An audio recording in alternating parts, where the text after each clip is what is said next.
Hi, good day, M6246. Please introduce yourself. Good day to all employers in Hong Kong. I'm Lene and B. Ambrosio. I'm from Balanga City, Bataan, Philippines. I'm 46 years old.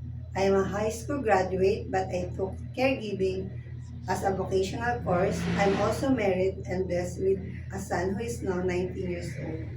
I've worked as a housemaid in the Philippines, serving a Filipino-Japanese, the couple, and their 5 years old daughter. My main responsibilities are doing all household chores, taking care of the child by sending her and picking her, fetching her up from school.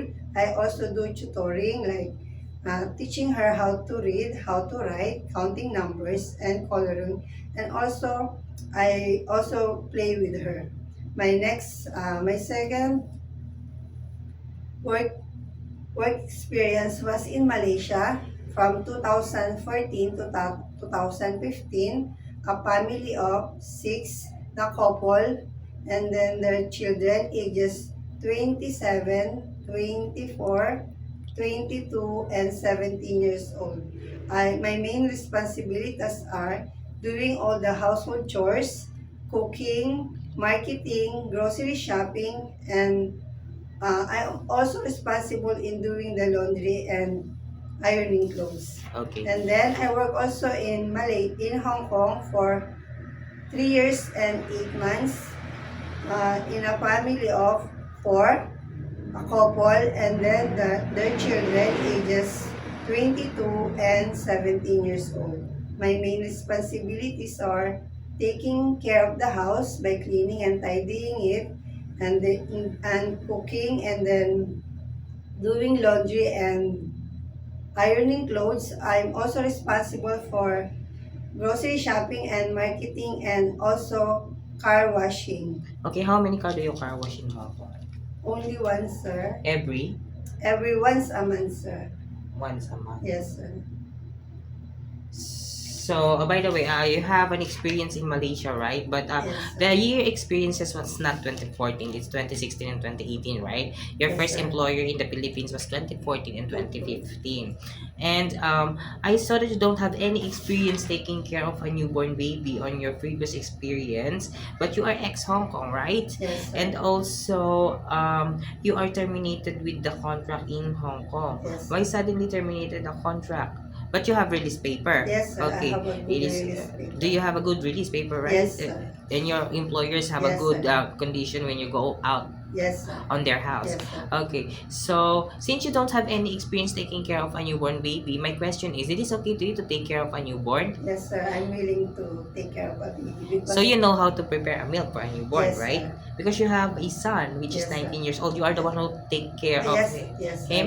When he was baby, and Okay. So you know how to prepare a meal. If the baby is crying, what will you do? I will check first the temperature, and then the tummy if he's hungry, and then the diaper if soiled or wet or got some poop. Okay. And if the baby doesn't stop to cry after you did all of your best to take care of the baby, check the temperature, feed the baby, also change the diaper, everything that you have done to make it stop doesn't work, what will you do?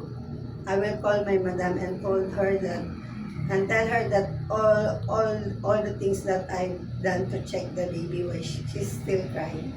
Okay, that's the right thing you should do. Maybe only the parents know what to do to make it stop to cry, Yes, right? sir. Why do you want to work in Hong Kong again? I want to work in Hong Kong again because as my experience, Hong Kong is a beautiful country.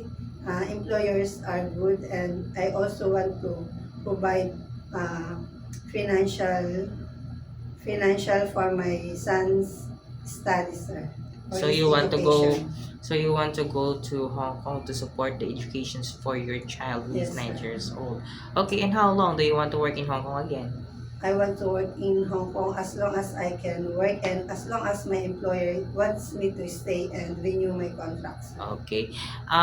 For sure you have an idea how to prepare Chinese food, right? Yes, sir. Okay, what kind of Chinese food can you prepare? I can cook the steamed fish, steamed chicken, braised pork, braised chicken, steamed minced pork, long soup, ABC soup, vegetable soup, pan-fried pork and beef. Yes, sir. And then I can also do, So you have a lot of yes, know how to prepare Chinese food, no? If your employer prepared some food that you are not familiar, it is okay to you to eat the food that they provide. yes, sir.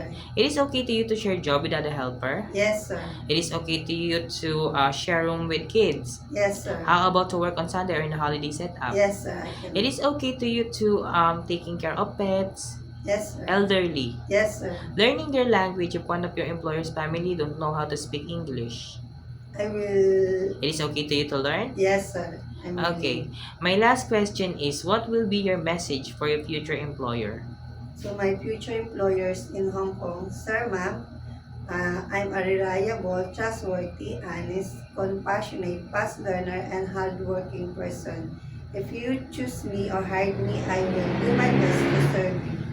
Thank you. Okay. Thank you very much, Miss Lenny. And thank you. Thank you. Okay.